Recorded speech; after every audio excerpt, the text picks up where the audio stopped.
Well, hello everyone. I wanted to give a little bit of a overview of my house and kind of the story behind it.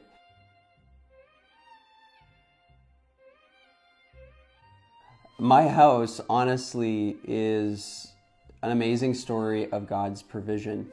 Um, I have been a pastor here at Hinton Baptist Church for just over a year. How do we, as Christians, become courageous people, people who are unashamed to stand My before first people Sunday and say, was the 29th of December of 2023, and I just kind of came out here by faith, just not knowing where I would live. In fact, for the first few months as I was pastoring, I actually lived at a friend's house in their basement, and just did the work of the ministry from there as my base. And I was just praying, Lord, I need a house. I pray that you just guide me to whatever you have. This one house came up. Okay, so this is it looking a lot better than what it did. I asked for a walkthrough. And honestly, the first time that I walked through the house, I literally wanted to leave. Like, I literally walked through the door, and like 30 seconds in, I wanted to leave and just take a shower because it was so nasty. I walked through it and I saw potential there.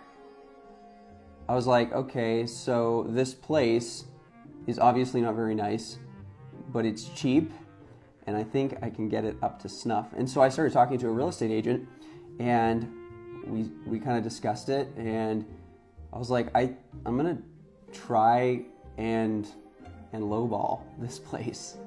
And so we put the offer in, and lo and behold, it was accepted. All right, so here we go inside my humble abode. And when I say humble, I'm not exaggerating. Cleanest it's ever been in the last, I think, 40 years. Right away, first day I got it, May 10th, I started just literally throwing everything out in the house. Like, I ordered a dumpster and I just started throwing junk out. Like, opened up the upper floor windows and just started throwing stuff out the window. So here's a little bit of progress. I went and took off all the doors. I went and cleaned this up a little bit more. Cleaned up that a little bit more. But I've basically had to gut pretty much the entire thing. As you can see here, just completely got everything. There used to be shelving and stuff there, countertops. But yeah, just completely a mess. So basically almost like I'm doing a new build, almost.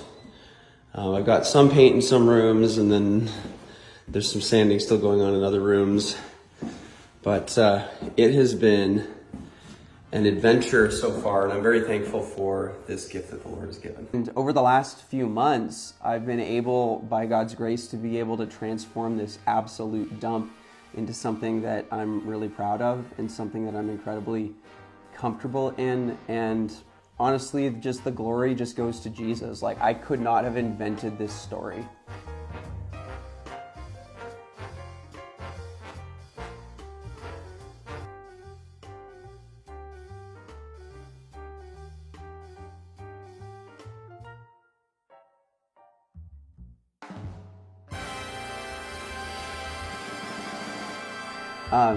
One of the things that characterized my life is I honestly, early on in my life, I decided at 15 years old that I didn't want to go into full-time ministry, even though I was called into that and had surrendered to it when I was 6 years old. And the reason that I didn't want to go into ministry is I thought that I wouldn't really be taken care of and that my needs wouldn't be met. I just believed that, it was just, it didn't make sense, well, if you want to go into ministry, it's not like it's lucrative or anything, if you're doing it right. You see these faith healers and stuff like that, and they're just fleecing people left and right, and they're just corrupt. But I had made a decision, I don't really want do that. Like, I don't really want to be a part of that because, well, they don't have a good life. And God has proven me so wrong. He has proven me so wrong. It says, delight yourself in the Lord and he will give you the desires of your heart. And I've actually seen that to be true personally in my own life. Delight yourself in the Lord, pursue after his priorities, and he'll give you the desires of your heart. He'll take care of you. Seek ye first the kingdom of God and his righteousness, and all these things shall be added unto you. So I'm where I need to be, doing what I'm supposed to be doing. I'm taking care of God's priorities, and he's taking care of me. And it's just a wonderful testimony of God's provision to those who are pursuing after him. It's just amazing. It's phenomenal, and it's an adventure. And I would invite you as an individual to join in this grand adventure, the greatest adventure of pursuing people with the gospel of Jesus Christ. Take no thought for the morrow. If God so clothed the grass of the field, how much more you, O you of little faith. And so trust a powerful God with your future, the powerful God with your future, and he's going to take care of you.